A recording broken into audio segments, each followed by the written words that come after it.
오늘 말씀은 인간은 누구인가? 오늘 인간론에 관해서 좀 말씀을 드리려고 합니다. 이 질문은 인간은 도대체 누구인가? 인간의 존재에 관해서 우리 모든 사람들이 가지고 있는 공통 질문이죠. 인간의 존재에 대해서 잘 알고 사는 사람은 많지가 않습니다. 오늘 신앙을 가졌다고 예수 그리스도를 믿는 그리스도인들조차도 이 인간에 대해서 잘 아직 명확하게 개념을 이해하지 못하는 경우가 많습니다. 그래서 오늘 말씀은 인간론에 관해서, 인간에 관해서 오늘 세 가지 질문을 여러분에게 하면서 말씀을 좀 하려고 합니다. 우리가 인간이 누구인가 제일 처음에 던지는 질문이 뭐냐면 나는 누구인가? Who am I? 나는 누구인가? 자신이 누구인지를 모른 채 사는 것처럼 불행한 일은 없죠. 자신이 누구인지를 잘 모르기 때문에 사람들이 흔히 자주 하는 말이 뭡니까? 인생이 참 무의미하다, 허무하다, 이런 말을 할 수밖에 없죠. 왜냐하면 자기 자신이 누구인지를 모르기 때문에 그렇다는 것이죠. 그것처럼 불행한 일은 없다는 것입니다. 내가 누구인가를 잘 아는 것은 우리 인간의 본질입니다. 그래서 오늘 우리 이 질문에 대해서 우리가 한번 생각을 해야 되는데 성경에서도요 시몬 베드로가 이 질문을 던집니다. 이 베드로가 예수님 앞에 뭐라고 고백을 하냐면 이런 고백을 해요. 주여 나를 떠나소서. 자기를 떠나라는 거예요. 그 이유가 뭐냐면 누가복음 18장 13절에 한 세리가 멀리 서서 눈을 감고 하늘을 쳐다보지도 못하고 자기 가슴을 치면서 이렇게 통곡합니다. 하나님이여 불쌍히 여기소서 나는 죄인으로소이다. 베드로가 예수님 앞에 자기를 떠나달라고 했던 이유가 뭐냐면 자기가 죄인이라는 사실을 깨달은 거예요. 자기 존재에 대해서 깨닫게 된 것이죠. 그래서 주님 앞에 주님 나를 떠나십시오. 이 세리도 자기가 죄인인 것을 깨닫는 순간 자기의 존재에 대해서 깨달으면서 하나님 나를 불쌍히 여겨달라고, 나는 죄인입니다. 제가 신학교 다닐 때, 신학교 1학년 때 읽었던 책입니다. 부산에 가면 지금은 그 서점이 있는지 없어졌는지 잘 모르겠는데 영광도서라고 쓰는데 학교에서 교수님이 책을 한 권을 이렇게 소개를 해서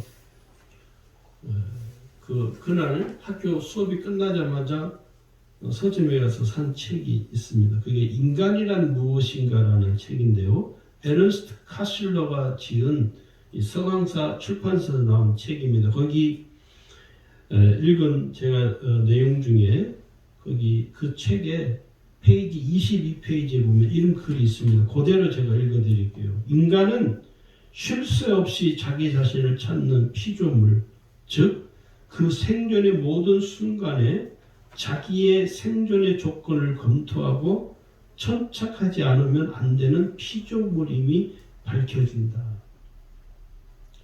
이 에르스트 카실러는요, 인간에 대해서 자기 인간이 쉴 새 없이 끊임없이 자기 자신을 찾는 피조물이라는 것이죠. 오늘 우리는요, 우리 자신을 찾아가는 존재입니다. 우리가 한 주간 살면서 나를 부지런히 찾은 사람은요, 답을 가지고 살 수 있는 것이죠. 자, 두 번째 질문입니다. 두 번째 질문은요, 나는 어디에서 왔는가입니다. 인간이 어디에서 왔는가를 알지 못한 채 사는 것은요, 자기 존재를 규명할 수 없다는 것입니다. 여러분, 우리 인간은 어디에서 왔습니까? 하나님으로부터 왔습니다. 인간은 하나님께서 창조한 피조물이죠. 그래서 인간은 하나님에 의해서 창조되어졌기 때문에 인간이 그 하나님을 떠나면 죽습니다.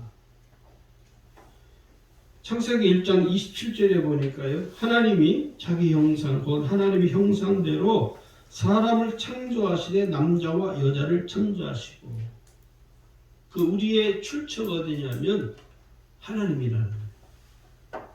우리의 배경, 우리의 이 인간 존재의 규명, 근원이 어디냐면 하나님이라는 것입니다.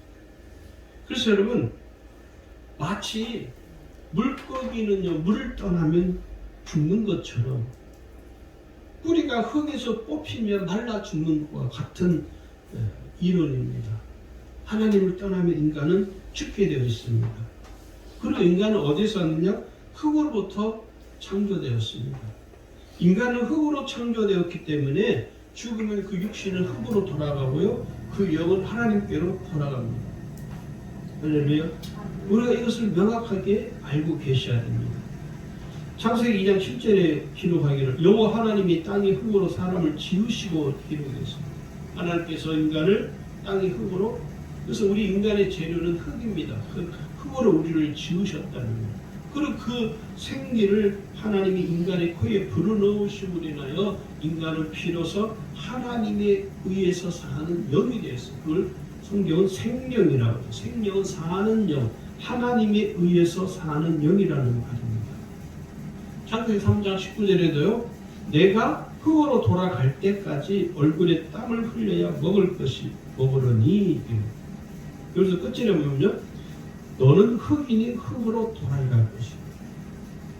우리는 흙으로 하나님 우리를 창조하셨기 때문에 우리는 죽고 나면 한 줌의 죄로 담겨지잖아요. 그 다음에 세 번째, 인간은 질문이 뭐냐? 나는 어디로 가는가입니다. 인간은 누구나 모든 사람이 죽음을 맞이하게 되죠. 죽음으로부터 예외되는 인간은 단 한 명도 없습니다.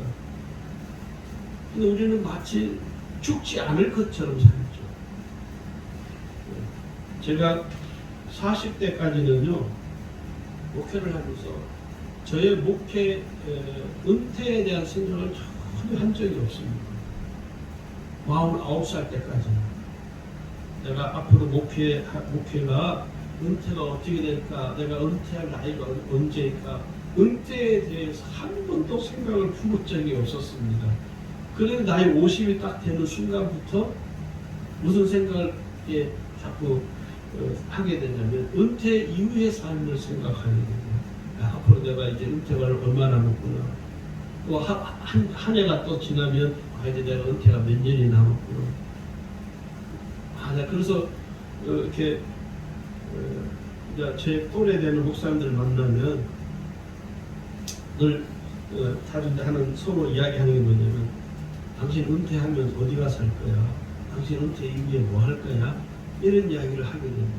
이런 이야기를 하다 보니까 그런 생각이 듭니다. 내가 50이 되기 전에는 젊었을 때죠. 40 전까지는, 50 전까지는 은퇴에 관해서 한 번도 생각해 본 적이 없는데 지금 이제는 은퇴를 걱정하고 은퇴에 대해서, 은퇴 이후의 삶에 대해서 생각하는 연령대가 되다 보니까 참 세월이 빠르구나. 여러분, 오늘 우리가 한번 생각해 보세요. 이제 12월 달이, 내일 모레면 12월 달입니다. 딱 한 달 남았죠. 근데 우리가 생각해야 될 거냐면 나는 어디로 가는가 하는 문제. 우리는 죽음을 생각하지 않거든요.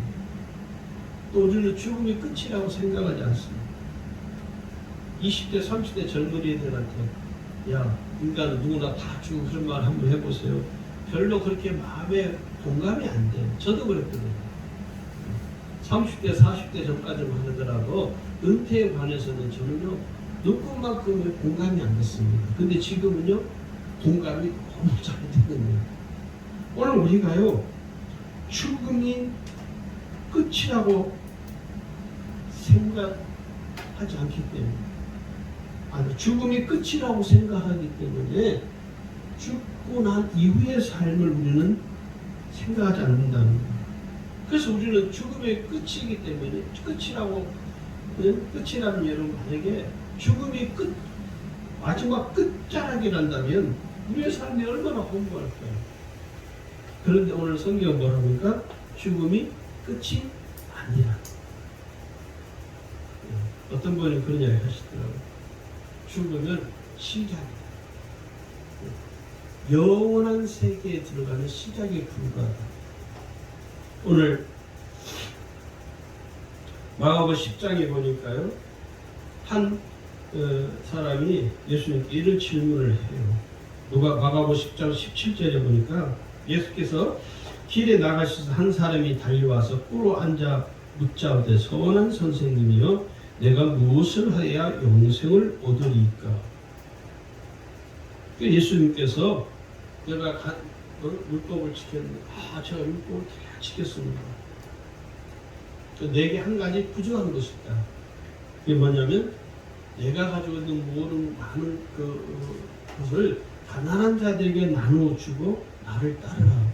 예수님 이렇게 말씀하죠. 거기 보면 그런데 이 사람이 이 표정, 예수님의 말씀을 듣고 난 이후에 이 사람의 표정은 뭡니까?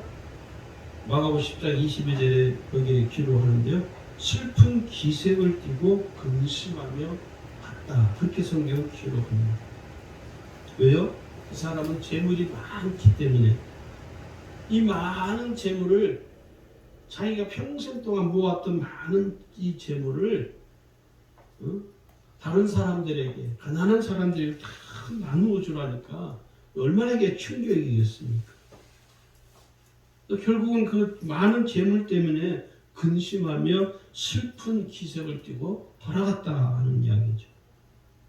우리는 그렇게 생각하고 인간이 죽으면 끝이라고 생각합니다. 대부분 사람들은. 예수를 안 믿는 사람들 보면요. 죽으면 끝이지 뭐. 그래서 그런 분이 계셔. 대부분 사람들이. 인간은 죽으면 끝이기 때문에 살아있을 때 즐기자는 거죠. 욜로족이 뭡니까? 인생을 즐기자는 거거든요. 요즘 젊은이들 보세요. 그냥 즐기는 거예요. 왜? 인생 한 번 끝이니까. 죽으면 끝인데 뭐 그렇게 아동바동하고 사느냐 말이에요. 그러니까 인생을 즐기면서 살자는 거예요. 그게 무서운 겁니다. 우리나라 보니까 지금 전 세계적으로 이 세대가 그런 세대에 지금 들어가 있어요. 왜 그러냐? 죽음이 끝이라고 생각이 듭니다. 근데 여러분 아셔야 돼요. 인간은 죽으면요, 둘 중에 한 군데를 내가 선택해서 가는 것이 아니라 둘 중에 한 군데입니다. 지옥이냐, 천국이냐. 천국이냐, 지옥이냐. 둘 중에 하나예요. 그 중간은 없습니다.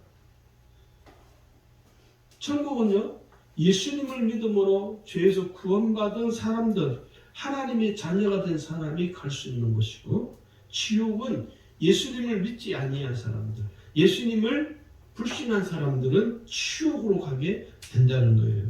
이 사실은요, 변경되는 게 아니에요. 그래서 이 천국과 지옥은요, 실존하지만 둘이 공존하지는 못합니다. 천국에서 지옥으로 이동하고 지옥에서 천국으로 이동할 수가 없어요. 우리가 이 사실을 꼭 이해하고 계셔야 됩니다.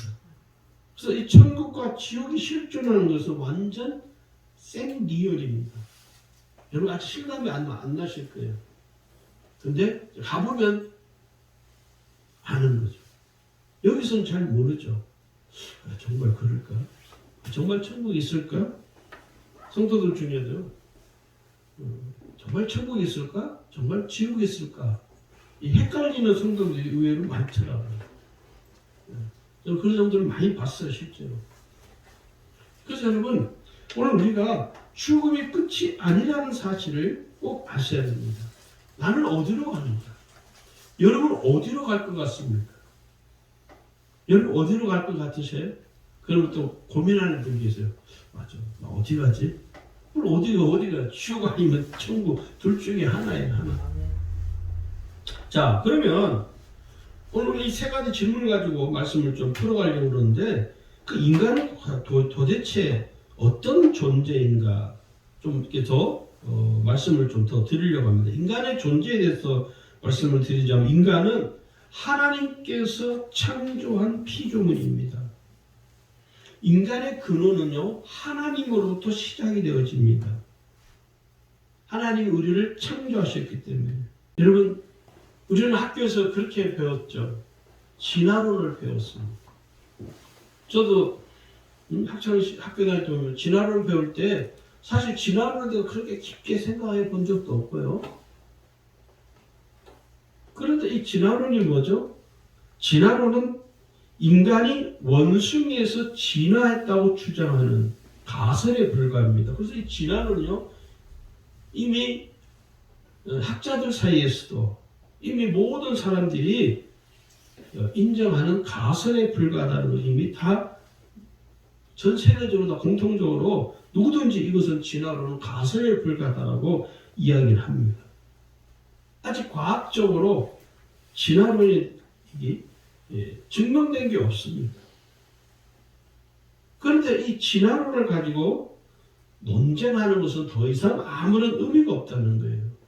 왜냐하면 더 이상 이 진화론은요, 인간의 실존을 설명할 수가 없습니다. 만약 여러분 한번 생각을 해보세요. 여러분 조상이 원숭이라면 어떻겠습니까?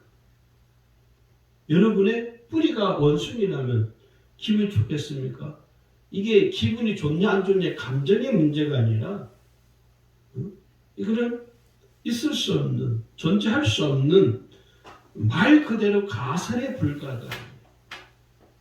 두 번째, 인간은요, 타락한 죄인이라는 것입니다. 하나님께서는 인간이 에덴 동산에 살아가도록 하나님이 축복하셨죠. 그리고 하나님께서 인간에게 말씀을 주셨습니다. 그러나 그 인간이 하나님의 말씀으로 거역함으로 인하여 불순종하게 되어 결국은 죄를 범하게 되고 죄인으로 타락하게 되죠. 죄인으로 타락한 그 인간은 그 에덴 동산에서 추방을 당합니다. 하나님이 쫓아내버리죠. 인간이 고통을 당하고 죽는 것은 뭐냐? 죄로 말미암아 생겨난 결과라는 거예요. 우리 인간이 죽습니다.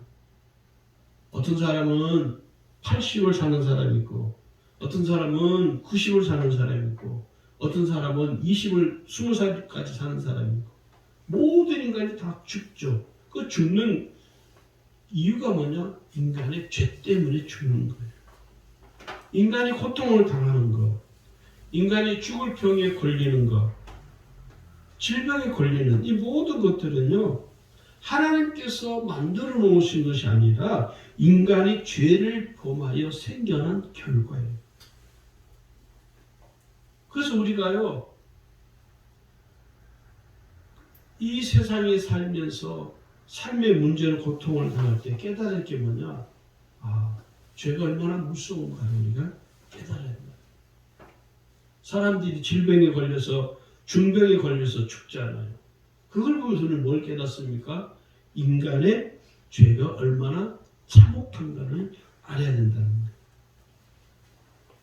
세 번째는요, 인간은 구원받아야 할 존재라는 것입니다. 어디서 구원받습니까? 죄에서. 인간은 죄인으로 태어나서 죄인으로 살다가 그 죄 때문에 죽거든요. 그래서 인간이 구원받아야 할 것은 그 죄에서 구원받는 것입니다. 그 죄에서 구원받지 못하면 우리는 천국에도 갈 수 없는 것이죠. 그런데 문제가 하나 있습니다. 인간은요, 자기 스스로 자기 죄를 구원할 수가 없어요.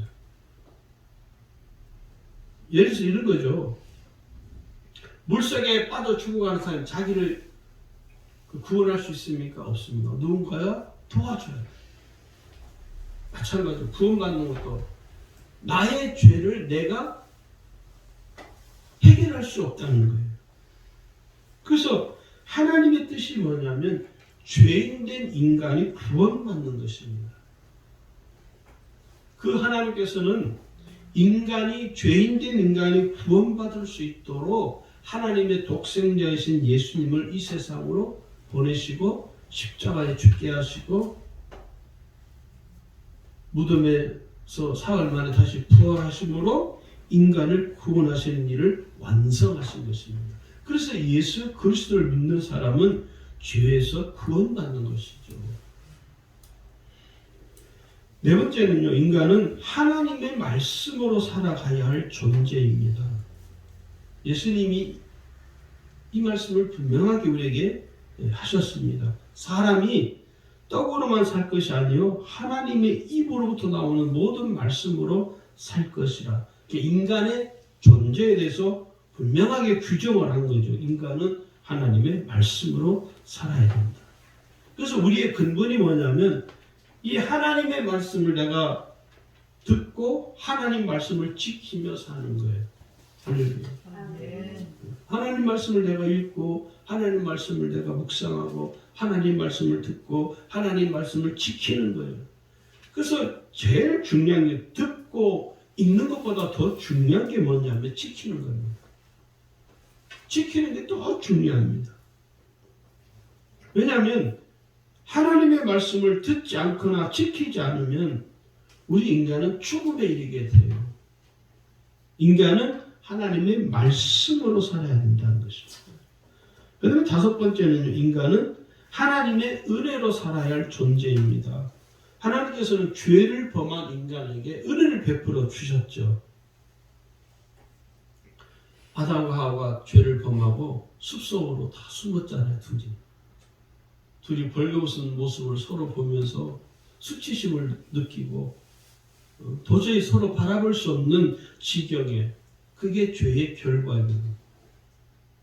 그런데 하나님이 아담을 부르시죠. 아담을 왜 부르시냐? 하나님이 그들에게 은혜를 베풀어 주는 거예요. 여러분, 아담과 하와 에덴 동산에서 쫓겨난 것은 하나님의 은혜입니다. 할렐루야. 더 이상 인간은 거기 에덴 동산에서 살아갈 수 없는 근본적인 문제를 안고 있습니다. 그래서 하나님이 그들에게 은혜를 베푼 거죠. 그들을 에덴 동산에서 추방한 거예요. 인간에게 삶의 고통을 겪게 하는 것, 하나님의 은혜입니다. 그래서 부지런히 땀을 흘리는 자가 하나님 은혜를 체험할 수 있는 거예요. 신앙도 그런 것 같아요. 하나님 은혜를 간절히 사모하는 자가 은혜를 받을 수 있지, 가만히 사과나무 밑에서 잎 쩍 벌리고 사과나무 떨어지기만을 기다리는 사람은 은혜를 받을 수가 없죠. 오늘 우리는 하나님 은혜로 살아가는 존재라는 거예요. 이번 한 주간 여러분, 저와 여러분이 살아온 우리의 삶을 돌아보면 하나님의 은혜입니다. 제가 최근에 경험한 거예요. 몇 달 전에 치과에 갔는데, 덕신에 있는 치과에, 어느 치과를 제가 공개적으로 말을 못해요. 나중에 예배 끝나고 저한테 목사님 그 치과가 어디입니까 물어보세요. 제가 그때 가르쳐드리죠. 제가 이쪽 왼쪽 이가 너무 시리고 아파서 그 치과를 갔습니다. 근데 그 치과에서 진료를 보자마자 의사가 하는 말이 뭐라고 아세요? 신경치료를 할 수 없으니까 임플란트를 해야 한다. 임플란트 이야기 들으면 제가 기도를 했습니다. 그게 아무리 못해서 100만 원을 드는데, 그러냐고, 알겠다고. 그리고 계속 그냥 있다가 얼마 전에 지지난주부터 제가 어느 치과를 갔어요. 저희 사모가 이야기해준 치과에 덕신에도 있어요. 그 치과를 이제 갔더니 그 의사가 진료를 하자마자 그 자리에서 바로 신경치료를 하는 거예요. 지금 두 번째 치료를 했는데 너무 좋은 거예요. 깨달은 게 뭐냐? 이거 하나님의 은혜. 정말 하나님의 은혜구나. 제가 지금 이제 다음 주 월요일에 또 세 번째 진료를 받으러 가는데, 가면서 그 의사가 이렇게 해서 이쪽 이빨도 약간 조금 안 좋아서 이야기했더니, 이쪽은 그 심한 건 아니고 잇몸이 닳아서 그렇다고, 이렇게 크게 뭐 치료할 필요는 없습니다. 두 개의 치과를 제가 갔지만 한 곳은 뭐죠? 보자마자 신경치료 할 수 없으니까 임플란트 해야 된다고. 한쪽은 가니까 뭐냐면 뭐 말하지도 않아요. 바로 치료해버려요. 신경치료하고 바로 치료하고. 이쪽 지금 아픈 데가 아프질 않아요. 여기 약을 이렇게 심어놓고 해서. 이것도 저는 뭐냐, 아주 작은 소소한 거지만 이것도 하나님의 은혜라고 저는 있습니다.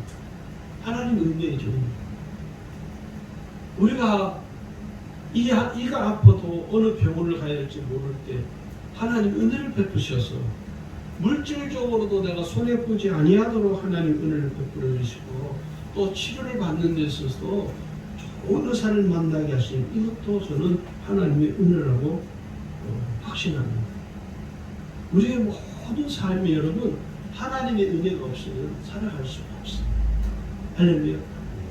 우리가 매 순간순간마다 정말 하나님의 은혜라고 고백할 수밖에 없는 우리의 삶이 너무 많죠. 어느 목사님하고 신한 목사님 그런 얘기 하다가 당신 딸이 지금 이제 시집을 가서 잘 살고 있는데 고등학교 때 그렇게 애를 먹였다고 집을 그냥 나가면 밥 먹듯이 나가고 너무 그렇게 자기 당신 속을 그렇게 속을 썩이다가 고등학교 3학년 때인가 하나님이 정말 크게 역사하셔서 그 딸이 큰 일들을 통해서 하나님께 돌아오는,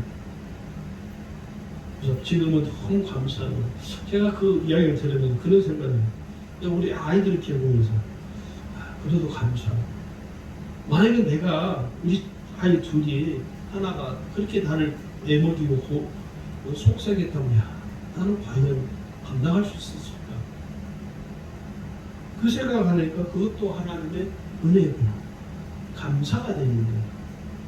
오늘 여러분 우리가 지나온 우리의 1년 동안의 삶을 이렇게 돌아보면 하나님의 은혜가 아닌 것이 없습니다. 하나님의 은혜가 아닌 것이 없어요. 실제로. 오늘 하나님께서 우리에게 은혜를 베풀어 주시는데 오늘 인간이 어떤 존재인가를 어떻게 알 수 있습니까? 그냥 우리가 막연하게 그렇구나 그 정도 가지고는 안 되고요. 인간의 존재에 대해서 우리는 잘 이해를 하고 있어요.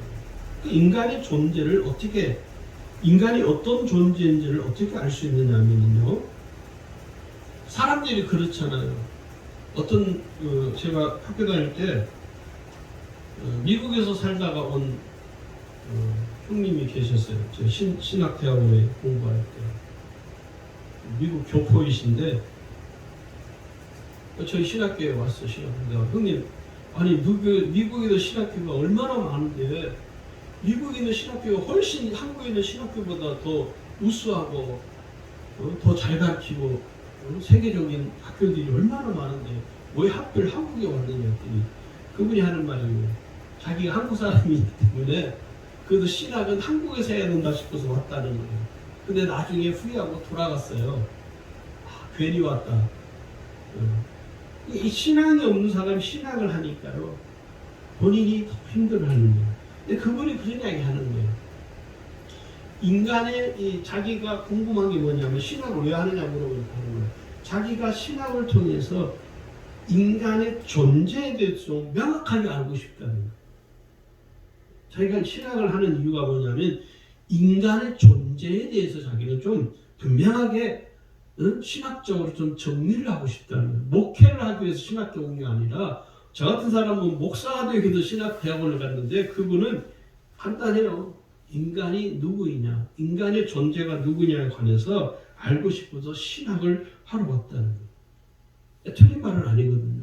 사람들이 인간의 존재에 대해서 알기 위해서 또 철학을 배우는 사람도 있고요. 어떤 사람은요 수량을 쌓아요. 여러분 계룡산에 가보셨습니까? 어떤 사람 계룡산에 가서 돌을 닦는다고 계룡산 올라가는 사람도 있고, 또 어떤 사람은 종교에 몰두하기도 하죠. 그러나 그 어느 곳에서도 인간에 대해서 명확하게 존재를 규명하지 못하는 경우가 많습니다. 오늘은 이 인간의 존재를 어떻게 알 수 있느냐? 첫 번째는요, 성경을 통해서 인간의 존재를 알 수 있다는 것입니다. 이 성경을 통해서 인간의 존재에 대해서 규명한다는 거예요. 성경은 이 세상에 현존하는 모든 책 중에서 유일하게 진리가 담겨있는 책입니다. 그래서 우리는 성경을 뭐라고 하느냐면 진리의 책이라고, 진리의 말씀이라고 하죠. 진리란 뭡니까? 변하지 않는 거예요. 영원히 변하지 않는 거예요. 이 세상의 모든 것들은 다 변하지만 오직 성경만이 변하지 않습니다. 왜요? 진리이기 때문에. 할렐루야. 그래서 우리는 이 성경을 통해서 인간의 존재를 규명할 수 있는, 성경은 인간에 뭐라 합니까? 우리에게 성경은 인간에 관해서 인간은 죄인이다. 앞에 서론적인 이야기를 제가 다 드렸습니다. 하나님이 인간을 창조했다고 말씀을 드려요. 하나님께서 인간의 은혜를 베푸신다고 말씀을 드려요. 그래서 우리는 이 성경을 통해서 인간의 존재에 관해서 규명할 수 있다는 것. 두 번째는요, 세상을 창조하신 사실을 통해서 인간의 존재를 규명할 수 있습니다. 하나님이 인간을 창조하신 이 사실을 통해서 인간은 하나님께로부터 왔구나. 하나님의 형상을 닮은 인간은 하나님께서 창조했구나. 하나님이 직접 창조한 거죠. 일반 기업체에 가면요, 대기업에 가면 어느 그 대기업에서 어떤 제품을 만드는 것이 아니라 하청을 줍니다. 그리고 그 하청 준 회사에서는요, 또 하청을 또 줘요. 그래서 보통 한 3-4개의 하청 회사가 있어요. 제가 옛날에 직장 다녔던 것도 하청 업체였어요. 그래서 본사에서 물건을 이렇게 제품자 뭘 만들라고 이렇게 오다가 내려가면 그 회사에서도 하청을 또 줘요. 그 회사에 또 하청을 줘요. 그래서 제가 일했던 회사는 하청급에서도 제일 핫발이 제일 낮은, 임금도 제일 낮아요. 현대자동차, 여기 울산에 현대자동차도 오잖아요. 현대자동차 본사 직원들은 임금이 높지만 그 하청에 있는 회사 직원들은 임금이 낮거든요.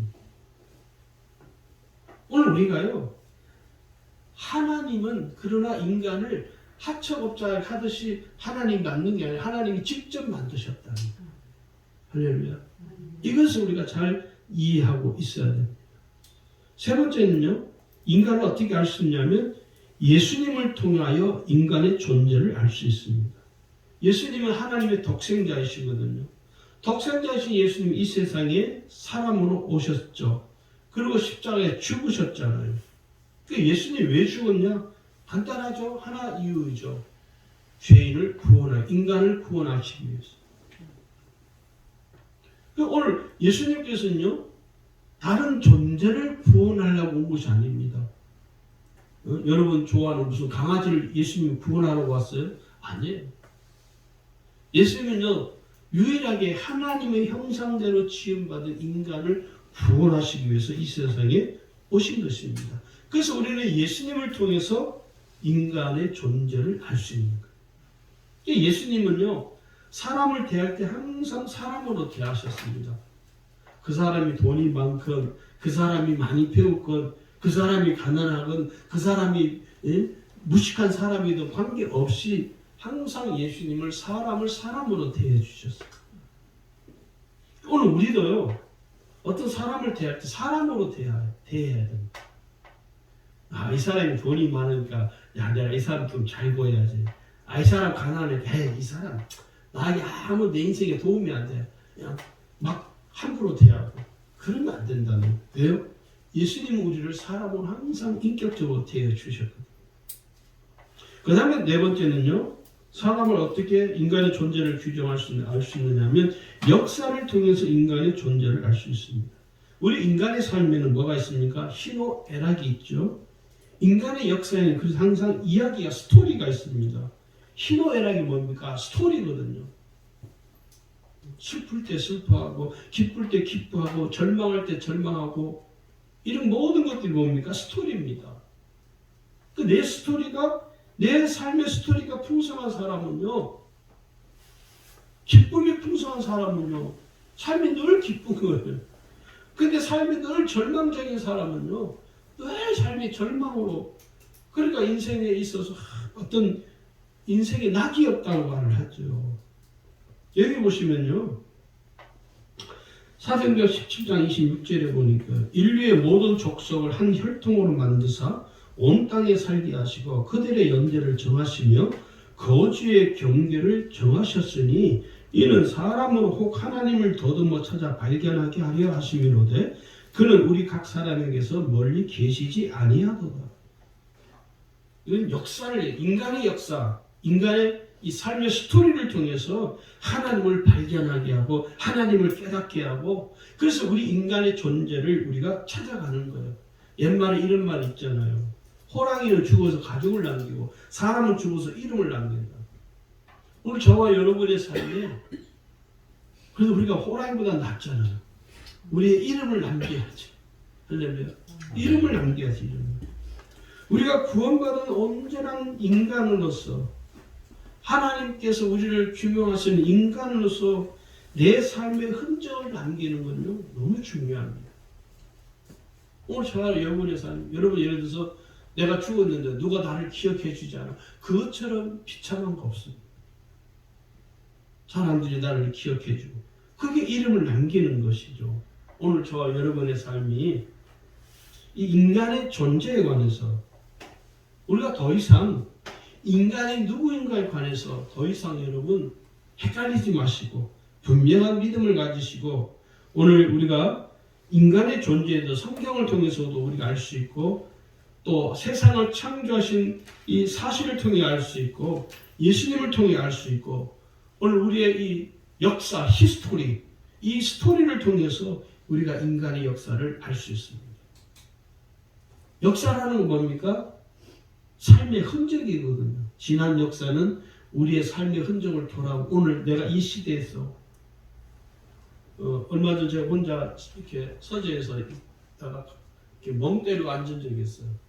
무슨 생각이 나요? 갑자기 어렸을 때, 아주 어린 시절에 동네 꼴목에서 친구들과 함께 구슬치기 하고 딱지 치고 비석치기 하던 것이 갑자기 이렇게 선명하게 이 생각이 나는 거예요. 그러면서 그때부터 지금까지 살아온 제 삶을 마치 파노라마처럼 이렇게 순간 이렇게 쑥 지나가는데 그런 생각이 드는 거예요. 내 삶의 흔적이 였구나. 내가 살아왔던 내 삶의 흔적을 돌아보니까 정신이 번쩍 드는 거예요. 그럼에도 불구하고 여러 가지 삶의 어려운 가운데 있었지만 하나님이 지금까지 여기까지 하나님이 오게 하신 것, 하나님의 은혜였구나. 나의 존재를 하나님이 그럼에도 불구하고 여기까지 오게 하신 것. 그러니 여러분, 오늘 우리의 삶의 앞으로 우리의 삶도 그렇고 우리가 살아왔던 과거도 그렇고 앞으로 우리가 살아갈 미래의 삶도 여전히 하나님은 우리와 함께 하시고 또 나라는 존재에 관해서 여러분 분명한 믿음을 갖고 살아가시길 주의 이름으로 축원합니다.